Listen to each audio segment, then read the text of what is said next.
Philanthropy, talkradio.nyc.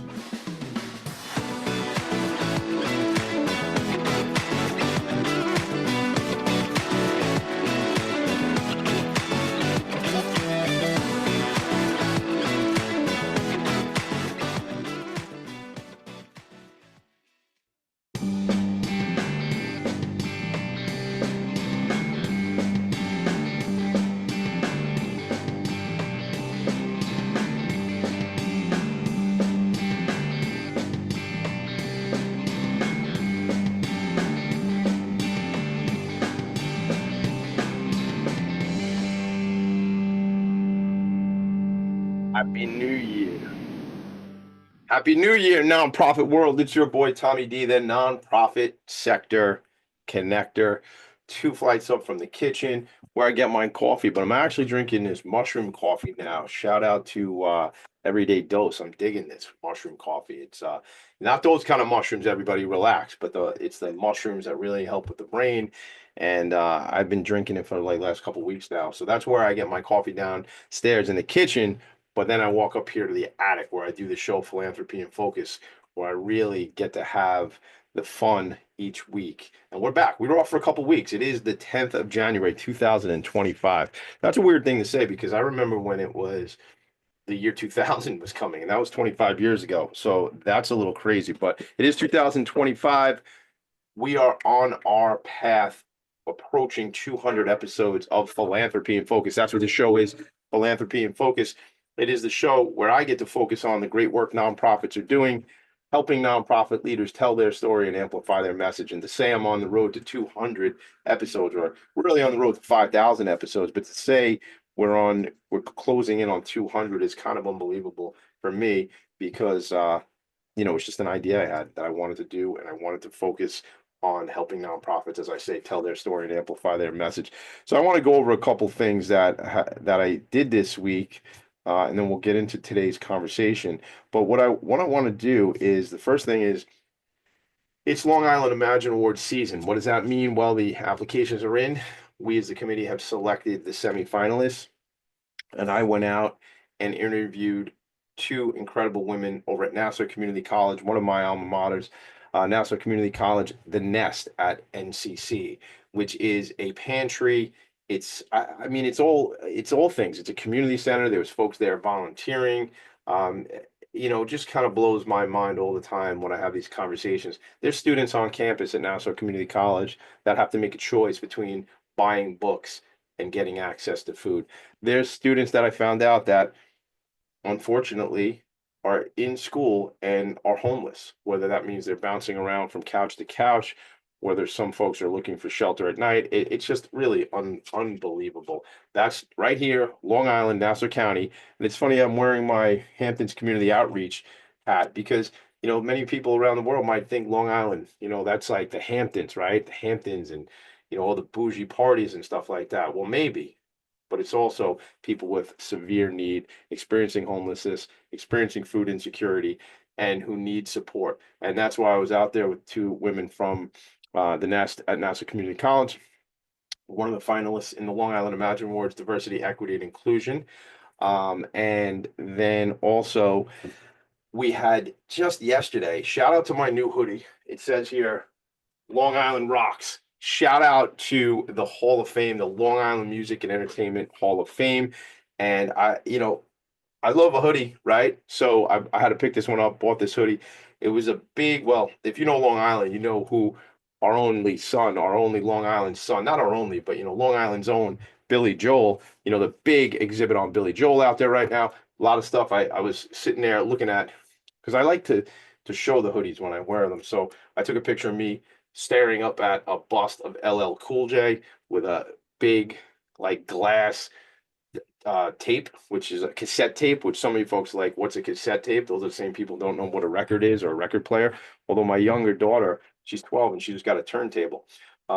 So LL Cool J, now some folks are saying, well, Long Island, Tommy, LL is from Queens, Hollis, right? All right. Well, at the Long Island Music and Entertainment Hall of Fame, it's geographically Long Island. The folks decided it's Nassau, Suffolk, Brooklyn, and Queens. So if you look at a map, all of that is the island of Long Island. So then it got to meet some folks out there, went on a tour, picked up a new hoodie, just a great opportunity. My favorite part of the Long Island Imagine Awards is this opportunity where I get to go out and meet with these organizations. There's two more on my rotation that I get to go interview next week. Destination Accessible, which is my friend Roberta Rosenberg, who has been on the show here, and the Center for Environmental Education and Discovery out in Brookhaven, out here on Long Island. You know, we get the opportunity to review the applications, to see who the semifinalists are going to be, and then we do a write-up. Those of us on the committee do a write-up that supplements the original application that goes to the judges. So I was looking at a timeline in about 3 or 4 weeks. The judges will have reviewed those applications and supplemental write-ups that I'm talking about, and then they will announce who the finalists are in the Long Island Imagine Awards in all 6 categories. And just to give you a heads up, if you are anywhere near Long Island and you want to connect and come out to an event where you can see the great work of nonprofit organizations on stage being spotlit, April 29th, 2025, Crest Hollow Country Club, which for us here on Long Island is like our backyard, right? Crest Hollow Country Club, and then obviously the New York City Imagine Awards is already getting ramped up for this year as well. I was going to say next year, but it's not next year. It's 2025. So all that is in this year. So really what we're going to look to do is, aside from this show, I want to share some things. Since I had the opportunity with some extra time this morning to share this with you, I've launched a couple other projects. Long Island Changemakers, which is just like it sounds, is people doing incredible work on Long Island. We've put 3 episodes of that program live, got another 6 that have already been recorded, so those are coming out. And then the Passion Project, the big one for me, which you heard me talk about here on the program before. And I got the t-shirts made up. We got the hoodies in the works. We got the coffee mugs. I left them out in the car. I was going to bring one to show here on the show for everybody. But ending the stigma together. First 3 guests will be recorded this coming Friday, and that is going to be people who are on the front lines and this conversation about ending the stigma around the conversation of mental health and mental illness. We need to have these conversations. Absolutely, in my opinion, mandatory that we have these conversations to address what is necessary to make the change, to show that compassion. I did forget one other thing. Well, I forget a lot of things, I'm sure, but I also visited with some friends, my friend Prashant Gupta and my friend Jeff McQueen over at Mental Health Association in Nassau County. Was with them this Wednesday. Got to go on a tour of the incredible facility. It's a 150 employee company that is on the front lines, as I say, here on Long Island, working in the mental health space. So just a lot of stuff going on in the nonprofit sector, a lot of work that I'm involved with, and it's an exciting time to be here with nonprofit organizations. So we have a guest that'll be coming up very shortly, Katia Conte from the Daniela Conte Foundation will be here shortly, probably when we come back from a quick break. But I just want to reiterate the importance of nonprofits and getting involved in your community. It's incredibly important for you as individuals, you as business owners, to partner up with nonprofit organizations, to find organizations that resonate with you. At last count, here in New York, at least in New York City, there's 36,000 nonprofit organizations that represent so many different needs and so much impact. I'm really connected to the mental health space. It's important to me. I'm also connected very highly to the population of organizations that are focusing on individuals with intellectual and developmental disabilities. 2 things, mental health and the IDD population, or different abilities or disabilities, very important to Tommy D, very important to the work that I'm trying to do in the sector and make an impact. So I just encourage people to go ahead, get involved in your community, make those interactions, make those connections. Maybe something might be resonating with you and you want to join a board of directors and get involved in that way. Maybe it's something where you have the opportunity to partner up for your business and bring your employees out to do a volunteer day of service. I was talking to my friend Danny Taylor. She was one of the guests on the recent show, Long Island Changemakers. And Danny has taken her company, which is in the real estate space. She's a real estate producer and she has a team of real estate producers. And she's taken the mission of her foundation, Team YOLO Strong Foundation, and partnered up where for every home that organization or that team over at the real estate office sells, they will generate revenue that will go back to the foundation. So a lot of opportunities out there to collaborate, to connect with nonprofit organizations and make an impact in the work you that resonates with you, that maybe it's similar to organizations like in our family with the Lindy Lou Foundation. Out of tragedy comes opportunity. So we're going to wait a couple minutes, and I'm going to we'll probably take a break right now just to see how things are going with my guest and see if we're going to get her over here logged into the Zoom, get the meeting going. So at this point, Jesse, let's take a quick break, and we'll be right back. Tommy D, Philanthropy in Focus. Are you a conscious co-creator? Are you on a quest to raise your vibration and your consciousness? I'm Sam Leibowitz, your conscious consultant, and on my show, The Conscious Consultant Hour, Awakening Humanity, we will touch upon all these topics and more.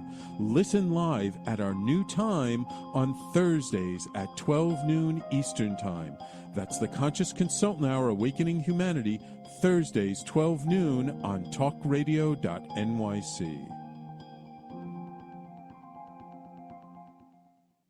Are you a high-achieving, growth-oriented leader? Are you interested in developing your authentic leadership while creating a healthy, inclusive workplace? Hi, I'm Dr. Mira Brancu, host of The Hard Skills on talkradio.nyc at 5 p.m. Eastern on Tuesdays, where we discuss how leaders develop the hard skills needed to make a greater impact. We interview experts, have live coaching, and tackle these challenges. Listen to The Hard Skills on Tuesday at 5 p.m. Eastern on talkradio.nyc. You're listening to Talk Radio NYC. Uplift, educate, empower.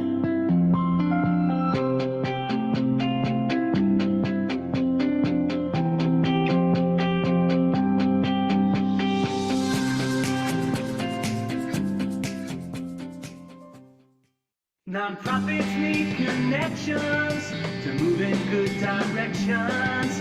So cut through all the static. Join Tommy in his attic. Through the static, join in his attic. Shout out to Mick Collins. Yo, Mick Collins, my boy, my guy. Although we disagree on which are the better baseball teams here in New York, shout out to Let's Go Mets, Let's Go Mets. But Mick Collins AI is awesome. I know we're all afraid of like Terminator 2 and all that sort of stuff. I'm not really afraid of it, but I know some folks are. But AI is great. So I've been telling people on the show here that we're thinking about redoing the song. We're thinking about making it a little different, changing it up a little bit. So I got two things. It was my birthday earlier this week. So I got two things from Mick, two texts, audio text that were songs and it's, dude, so many different ways to use the word attic in a song. I was laughing. One was like a reggae tune. So shout out to Mick. I don't know what we're going to do, man. I don't know how. I mean, my daughter is an aspiring singer, or she is a singer, but she wants to be the next Taylor Swift. And I don't know if, it seems like computers are making the music. I don't know what's going on. Gang, reach out to me, TommyD.NYC on Instagram, if you want to talk about AI or anything else. Look, my guest, Katia Conte, is here. The organization is the Daniela Conte Foundation. Katia, good morning. How are you? Good morning, Tommy. How are you? Happy New Year. Happy New Year to you. You're settled? You're feeling good? We got some stuff to talk about today. Yes, feeling good this morning. And it's Friday. Happy Friday. Friday to you. We're all here. Everything's right. Let's get after it. So what I was, I was just talking and, just kind of getting everybody up to speed with some of the things I had the opportunity to do in the last week or so as it relates to the nonprofit sector. I met with a friend of mine yesterday and he asked me to write an article for his magazine as it relates to the work I'm doing in the nonprofits. And it's just so cool. I'm getting these cool opportunities and to really shine a light on the work nonprofits are doing. You and I were connected for the sheer fact that you are friends with friends of mine and they saw what you and your organization are doing and what your family is doing. And they were like, oh my God, Tommy D, you got to know Katia. Oh my God. And then there's like not one, but two people, right? And then after that, you and I were talking the other day. After that, we have somebody else in common who's like, do you know each other? So, like, that's the thing about networking, connecting. That's why I call myself the nonprofit sector connector. For me, it's all about the relationships, right? You know that as a newly formed organization, that it's all about getting folks on your board. It's all about getting folks to donate, getting folks to come out to support the organization. As we talked about earlier in this week, you have a story to tell.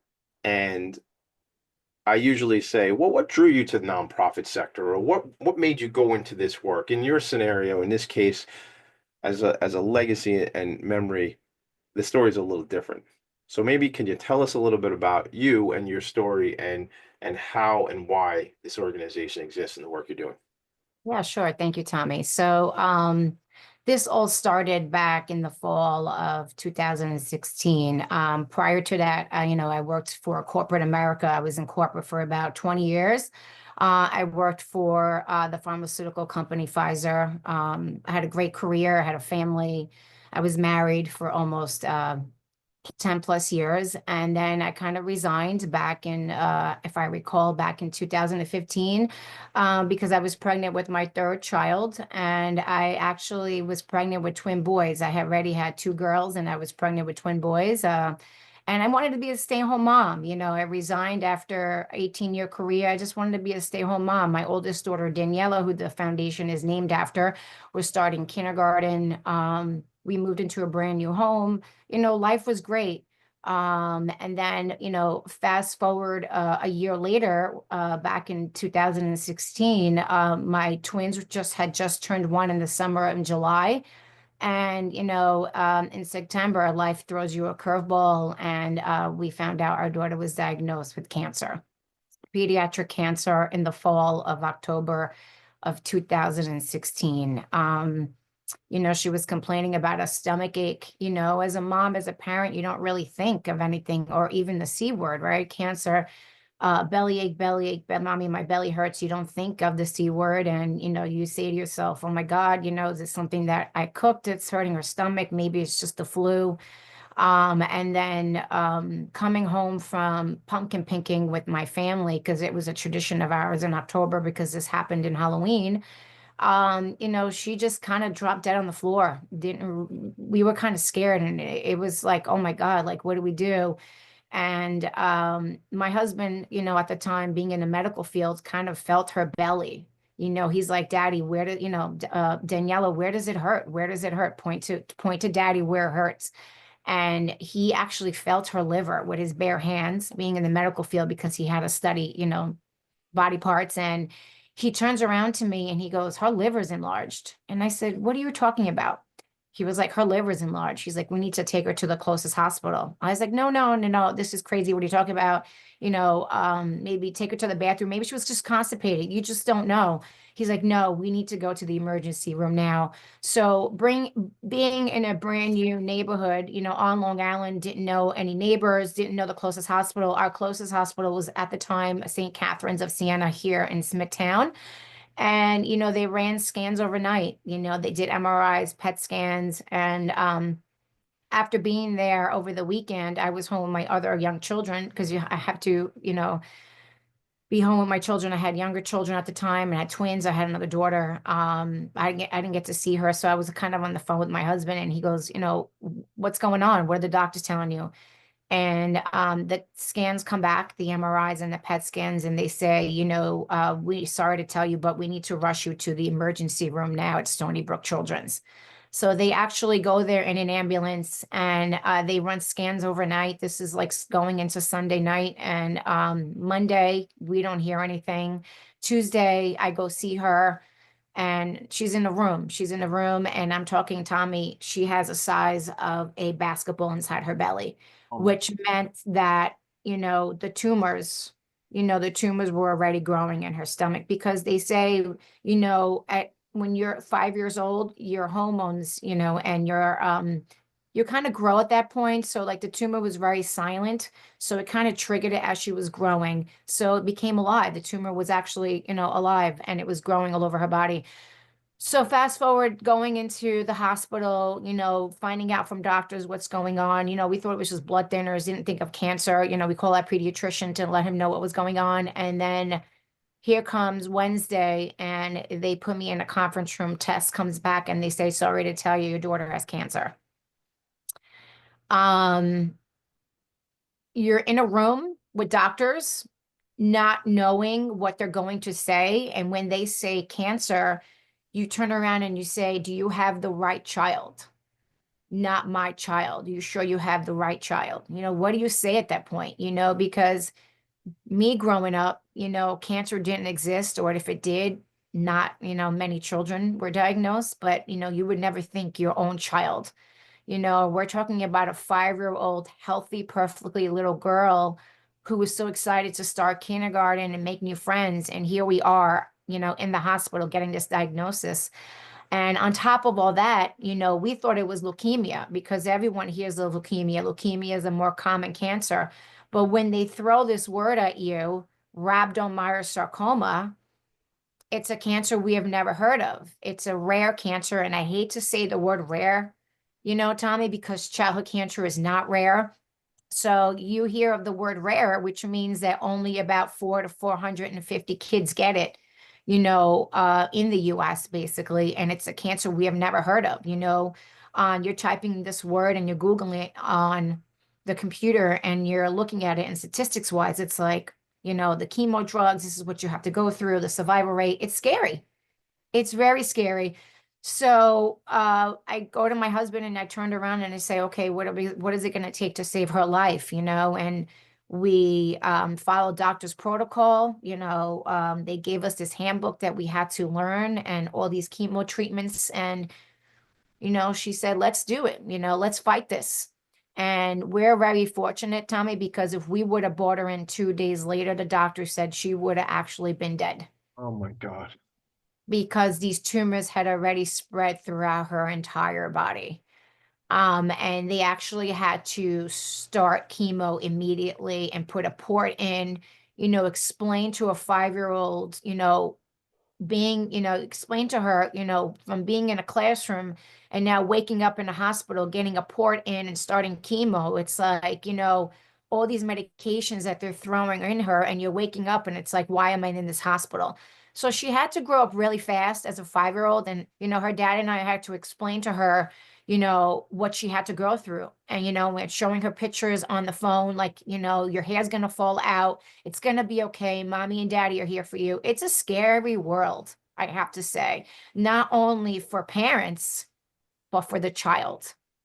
You know, Thank you for your candor and telling the story. And childhood cancer is not rare. And I have a friend of mine who founded an organization, the Dom Heart 21 Foundation, in memory of her son Dominic. And it's about sudden cardiac arrest. Dominic died at 17 on the campus of on the basketball court at SUNY Farmingdale out here on Long Island. And sudden cardiac arrest is not rare. Childhood cancer is not rare. We got to have this dialogue. We got to use the right words. You know, Katia, you start to say that you have to explain this to this 5-year-old. That's part of the challenge. The challenge is you and your husband are dealing with this new information and don't have the time to maybe prepare it or understand it because you're going through your own trauma of the realization of this diagnosis, right? So it's not just like, okay, well, now we have to explain it to this little girl.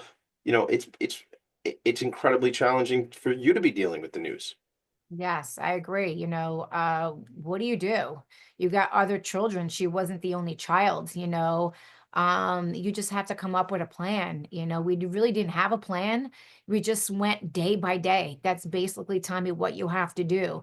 We were fortunate enough that, that she didn't have to be in the hospital for treatment. She was actually an outpatient. So we were very fortunate in the first year that she had to get these treatments. She was considered an outpatient. So I was her full-time caregiver.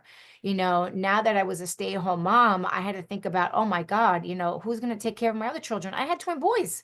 I had twin boys at home that needed care. Boy, And I had a 2-year-old girl who needed care. What do you do at that point when I was their mom and I was there? What do you do? What do you do? you What, know?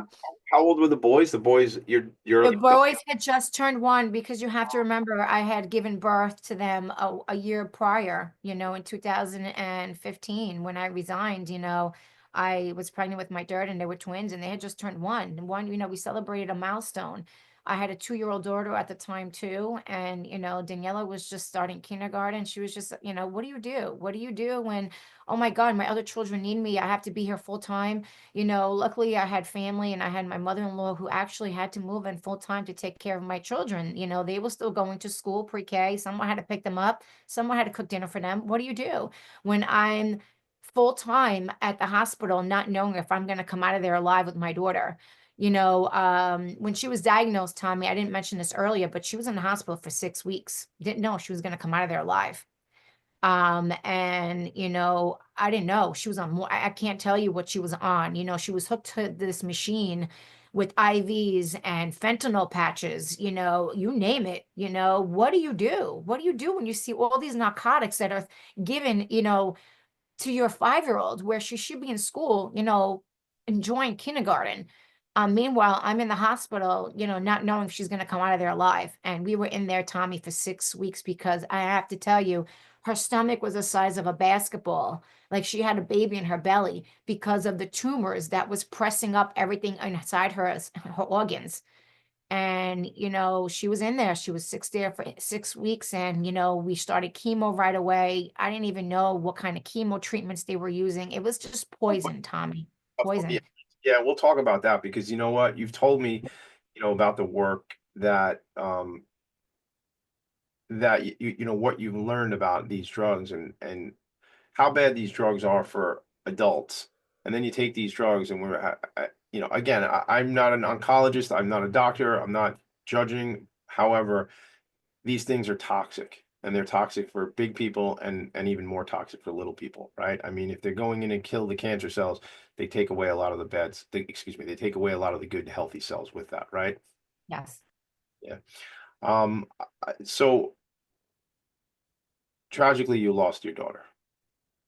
Yes, after a 4-year battle, after a 4-year battle, relapse after relapse, we lost her a week before COVID. She passed away on March 2nd, 2020. So this year will mark our 5-year anniversary that she's passed. I'm incredibly sorry for your loss. My condolences. No parent should lose a child. We know that. It's terrible. This little girl, though, for 4 years, she must have been really fighting. I don't know if that's the right word, right? Because, but she was. I would say more of a warrior, Yeah. because she was a warrior. She didn't want to let go. She fought tooth and nail to stay alive.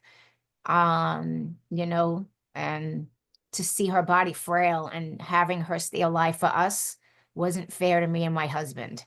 We had to tell her, that it was okay to let go, Oh, not to be scared, how do you say that? How do you even get to that, Katia? How do you get to that point to be able to say it? Yeah, she kind of knew, Tommy, it's hard to explain this, but she kind of knew, you know, uh, she was just a smart cookie, at a 5-year-old, and she kind of knew, that her body too couldn't handle it anymore. What do you do at that point, And we told her, it's okay, we're here for you. It's okay to be scared. Mommy and daddy are here for you. That's all you can do is, comfort and hold her hand. And you're there crying along with her. I wish it was me sometimes, because I already had my life. I was in my early 40s. She had a whole life ahead of her. What do you do? What do you do? There are no words. There are actually no words. No, there aren't. And it's always to me incredible to have these conversations with families like you who have decided out of this tragedy and the loss to find an opportunity to create something to impact other families who are having similar experiences. And that's what you have done with this foundation. And that's what we're going to talk about. We're going to take a break. We come back. It's going to be about why did you decide that it was important to create something? Not every family who loses a child does this. And the interesting thing, I didn't even realize that I have this lavender marker that I was jotting notes with. And Phil Maltagati, who's a friend of ours, yours and mine, introduced us.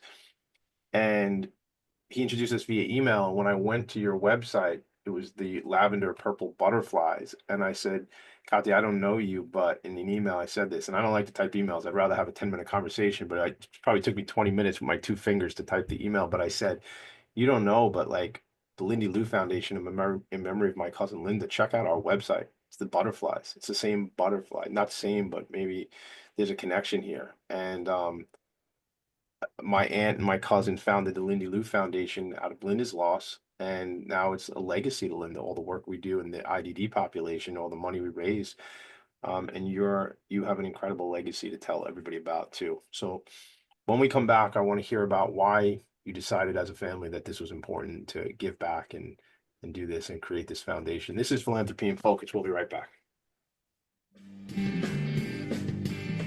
Hey everybody, it's Tommy D, the nonprofit sector connector, coming at you from my attic. Each week here on talkradio.nyc, I host the program Philanthropy in Focus. Nonprofits impact us each and every day, and it's my focus to help them amplify their message and tell their story. Listen each week at 10 a.m. Eastern Standard Time until 11 a.m. Eastern Standard Time, right here on talkradio.nyc. Hi, I'm Linda Marsanico. The A Train to Sedona is a memoir about my journey to love and compassion. It's also the name of my new broadcast on Wednesdays at 12 noon. When we are spiritual, we embrace possibilities and ideas, which strengthen our mind, body, spirit, health, and wisdom.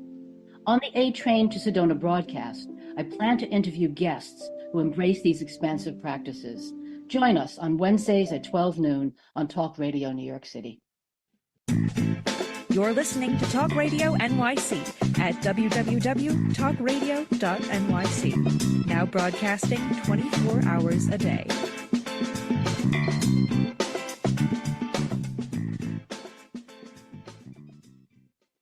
Nonprofits need connections to move in good directions.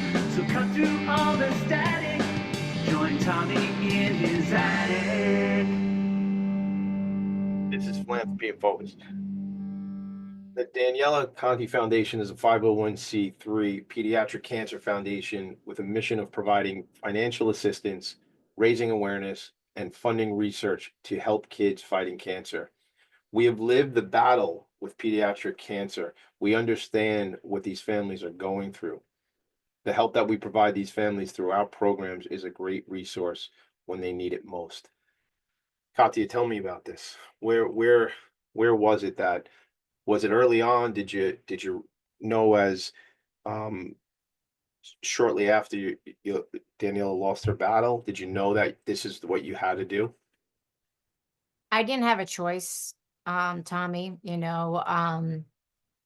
My background, I had, as a mom, I had two choices. You have to remember this was during COVID when the whole world shut down. My husband and I had months to think about what we wanted to do.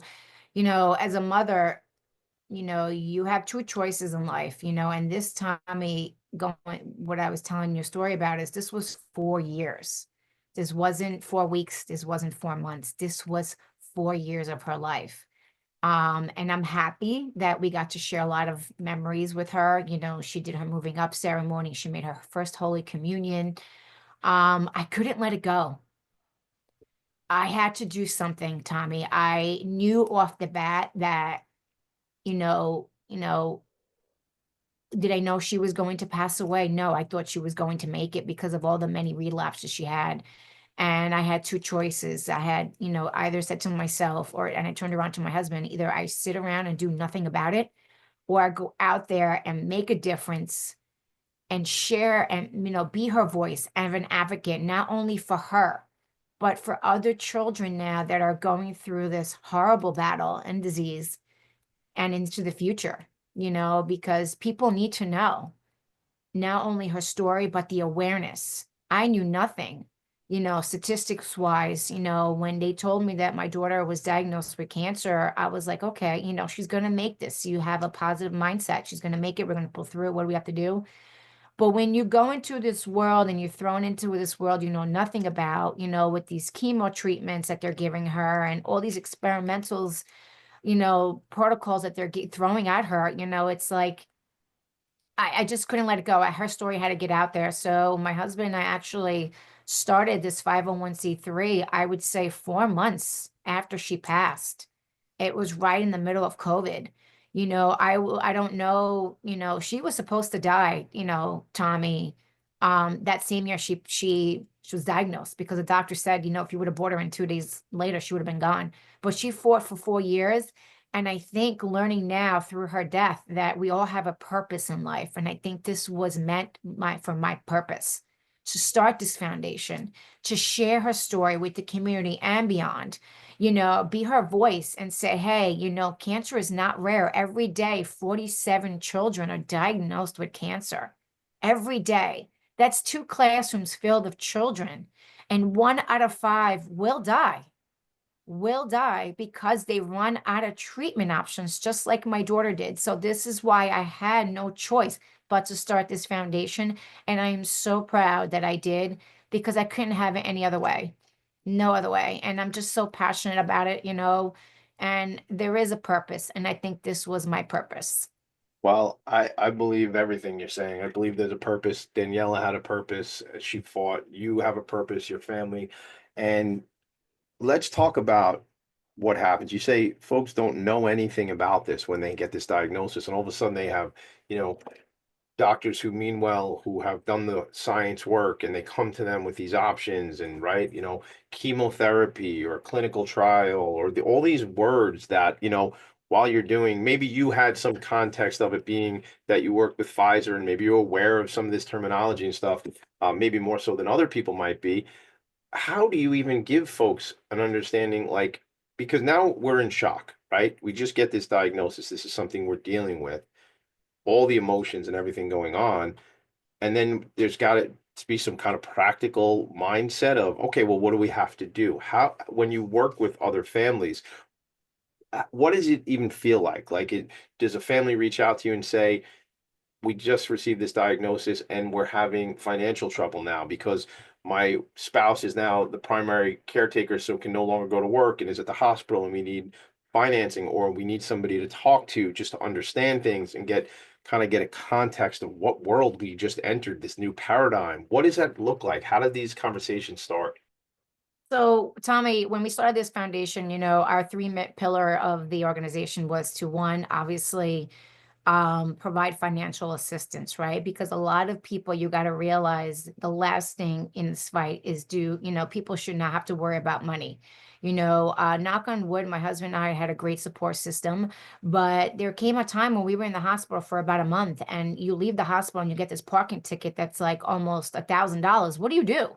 Oh my It's God. outrageous. It's Yeah. outrageous. And you go to your social worker and you try to find some resources that are out there that even can try to help alleviate some of those bills, even, putting food on the table because you don't have time to cook a home meal when you're home with your children. You have to remember, this was 4 years, going back and forth to the hospital, to these doctors and clinics, the gas tolls add up. All the You know, time, regularly though, for 4 years. That's four while years, it kind of, three little kids at home, right? So, yeah, your what do you daughter's 2, then 3, then 4, right? And the boys are aging, right? So this is this is hellish, man. This is tough. Yeah, what do? The last thing you want to worry about is, oh my God, where am I going to get this money? You may have to remember, I was home. I had just resigned. My husband, knock on wood, had a great job, but you kind of still need that help, that little, push. So a lot of these outside costs, a lot of these people don't realize, for coming from the outside world, that this kind of all adds up. And it's like, going to your social worker, is there someone that can help me? And a lot of the foundations that that they gave us helped, but not a lot. A lot of them, I'm not going to mention, you had to make a certain amount of income. And I was like, what kind of family has the time, Tommy, to pull up their tax returns? And you're looking and you're trying to see, oh, her husband makes, a half a $250,000 or $1 million a year. You don't qualify. What kind of, family has the time to actually look for tax returns? So we came up with the financial, which is our treatment support program, which is kind of like our financial assistance. And, any child that's diagnosed with cancer in the United States, you have to be diagnosed before 18. You qualify for financial assistance. And in our treatment program, we help with everyday living expenses, Tommy, meaning we help families cover their mortgage, cover their rent. We keep the lights on. We put gas in their car so they don't have to worry about where that money's coming from. Childcare. We had other children at home. Some parents don't have money to cover childcare. Well, one parent's on the bedside with their children. You got to realize the financial ripple effect of pediatric cancer is catastrophic.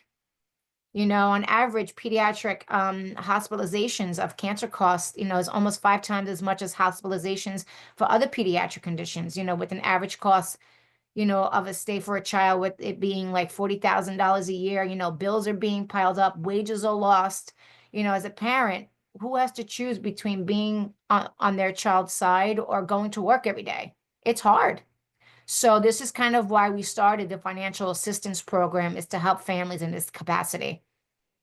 And how we, get these applications, and these families, we work every day with social workers, Tommy.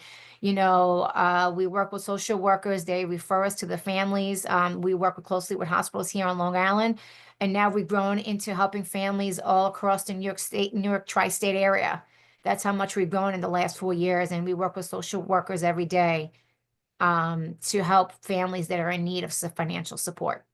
So you feel that, have you developed a lot of relationships with these social workers, and they're the ones that reach out to you now as the organization? Yes, a lot of the times we work closely with the social workers because they are the ones that know which families need help, especially. So we're on these resource lists and say, hey, the Daniela Conte Foundation, I know them, apply for an application. If you qualify and you're in active treatment, and we verify the application on the form that we've received, we review applications every Friday. You get a grant, and we provide a grant to a family.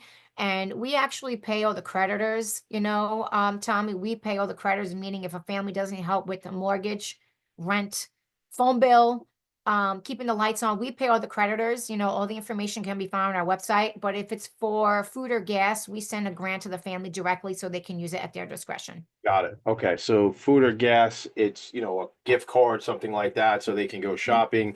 If it's a bill, something, a mortgage, rent, that sort of stuff, the foundation pays that directly. Correctly. Yes. That's So, correct. so aside from the financial resources, what other resources can folks count on?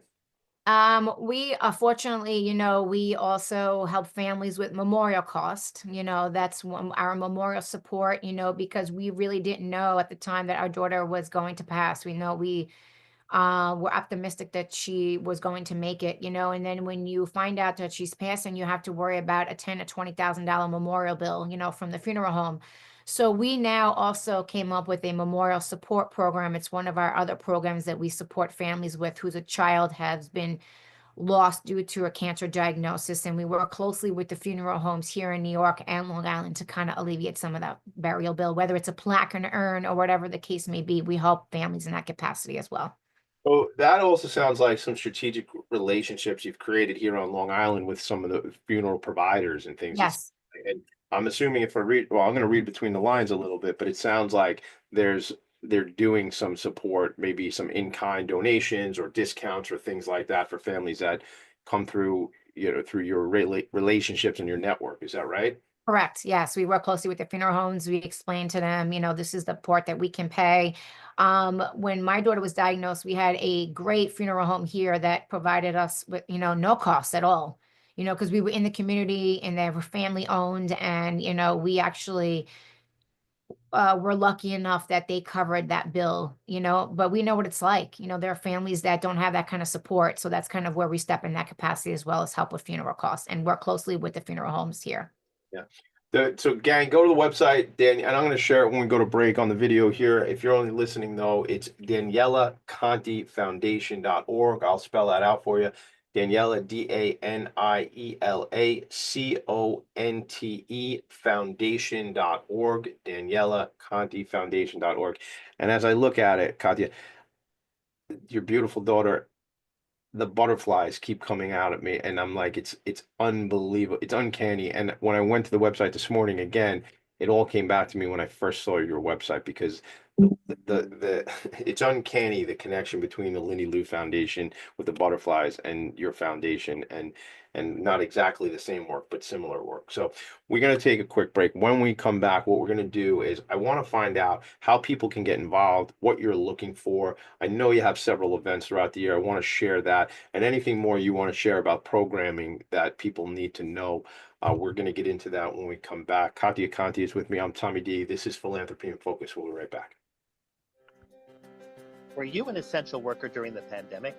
If you needed to learn stages of epilepsy, did you depend on advocates? Did you use new innovations to cope with mental and neurological issues? Maintaining high quality of life and keeping good mental health are what we all strive for. I'm Frank R. Harrison, host of Frank About Health, and each week top healthcare influencers, professionals, and innovators answer these questions and more. Stay tuned on Thursdays at 5 p.m. on talkradio.nyc, and I will continue to be frank about health with all of you. Are you a conscious co-creator? Are you on a quest to raise your vibration and your consciousness? I'm Sam Leibowitz, your conscious consultant, and on my show, The Conscious Consultant Hour, Awakening Humanity, we will touch upon all these topics and more. Listen live at our new time on Thursdays at 12 noon Eastern Time. That's The Conscious Consultant Hour, Awakening Humanity, Thursdays 12 noon on talkradio.nyc.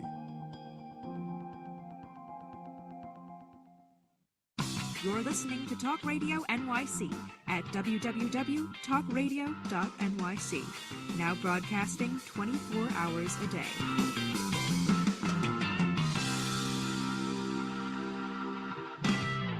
Nonprofits need connections to move in good directions. So cut through all the static. Join Tommy in his attic.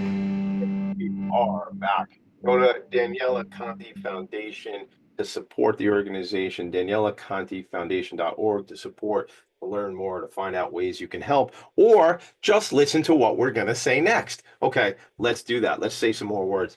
Katia, let's talk about what is upcoming. It is 2025. I like saying that. It's 2025, new things. What's coming up this year for you, and how can we help? Yeah, 2025, we have big goals, Tommy, for the organization. Foremost, our we have major events, different events throughout the year that I want to talk about. Our first upcoming event is our 5th annual blood drive. So when my daughter was going through chemo treatments, she relied on blood transfusions and platelets, multiple blood transfusion, because that's kind of part of the pediatric cancer recovery. Some of these chemo treatments are brutal, and I would see like her discoloration. She was very tired. The multiple blood transfusions just, helped her recover from her treatments. So I decided every year, in honor of her memory, to host a blood drive, because it's important. It's important to give blood, not only for pediatric cancer patients, but for anyone who's, either critically ill or, gets into a car accident.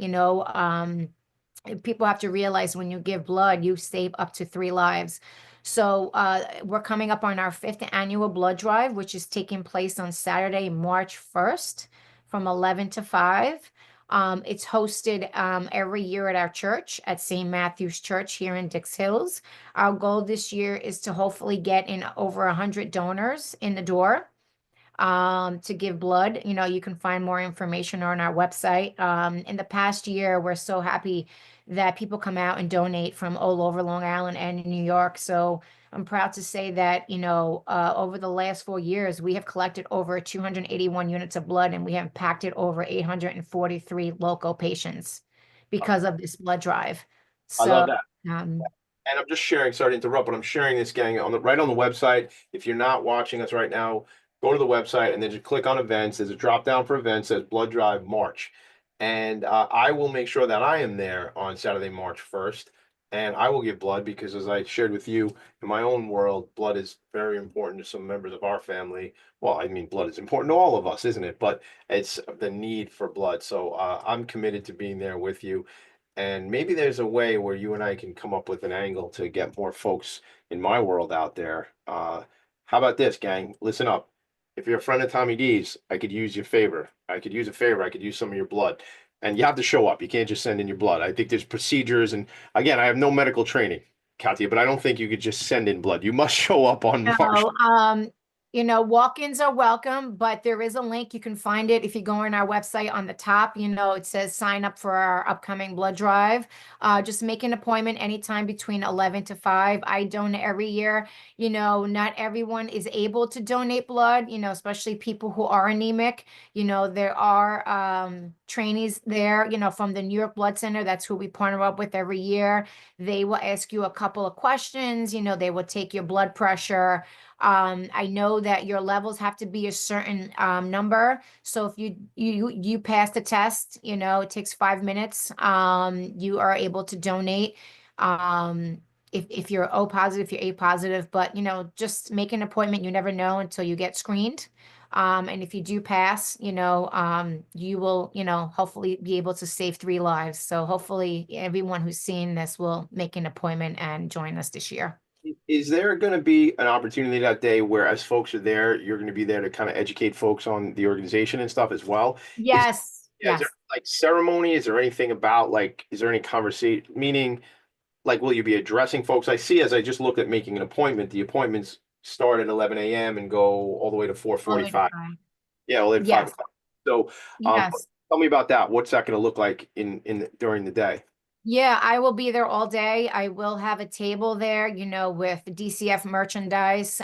People usually come, and when they donate, they make a small donation to the foundation. This year, we're actually giving an incentive. So every donor this year, as a thank you, we will be giving a voucher for 2 complimentary tickets to any New York Islanders game in 2025 as a thank you for the last 5 years. For new donors and previous donors that have donated. I will have a table there. I will have my volunteers there. Any questions they have about the organization. We will also be promoting another event that we will be having in April. So yes, I will be all day there all day. So maybe we could do something where you and I figure out a way where I could be there, do something live and get people to come out. Let's talk about that offline. Let's go to so there are other events throughout the year in more on the fundraising side of things. Let's talk about those. Yeah, and then our biggest event that's coming up now is actually our 5th annual 5K, which is one of my favorite events. It's coming up on Saturday, April 26th. It's our 5th annual. It's a run and a walk. You don't have to be a professional runner to join. You can be, you can actually walk. We also have a fun run for the kids. It's a great, it's a great event for the kids. It's a quick dash. And what's so special about this event, Tommy, is we actually bring in a family every year, and we honor medals, for not only children that are fighting in the community, but also survivors. And they come to this event and they just share their story about their cancer diagnosis and how our foundation has made a difference and an impact in their families' lives. The save the date will go out in about a week, which you can find on our website. There's sponsorship opportunities, which you can find more on our website. It's just a great event, just for the entire family, and not only for that, but also for the cancer survivors who are battling now this horrible disease. I love these medals that you give out are beautiful with the butterfly on there. Daniela's butterfly run, 1st annual 5K. So those are from the first year. Really, really special. Love the purple. I really, such an incredibly important story. Tell us about any other events that you might want folks to know about, or if there's specific needs, Katia, that you have right now that people can help out with. Yeah, we also have we just had a 4th annual gala that we have at the Crest Hollow Country Club that Phil was part of last year, and hopefully he will be, more, coming. So we have that every year. Another important thing that I want to talk about, also mention, Tommy, is September. A lot of people don't realize that September is an important month for us here at the foundation. September is Pediatric Cancer Awareness Month. Just like, October is Breast Cancer Awareness Month. So in September is Pediatric Cancer Awareness Month, and the color is gold.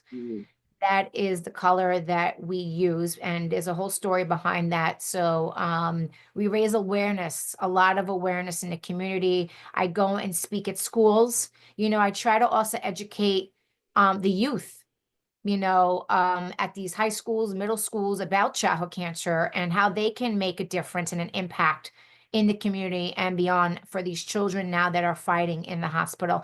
So September is a huge, huge month. You can find out more information about what we do for the whole entire month of September with the schools, with our shoelaces. It's a third annual shoelace campaign that we're doing in September, which you can learn more about. So that's another important month here at the foundation. Tell me really quick about the shoelaces, because I don't want people to go, what is she talking about? What does she mean shoelaces? So, September, like I mentioned, is Pediatric Cancer Awareness Month, and the color is gold. And the reason why we go gold is because there's a story behind it. Back in, I'm going to say it right quickly, back in 1996, there were a band of parents whose children were diagnosed with cancer.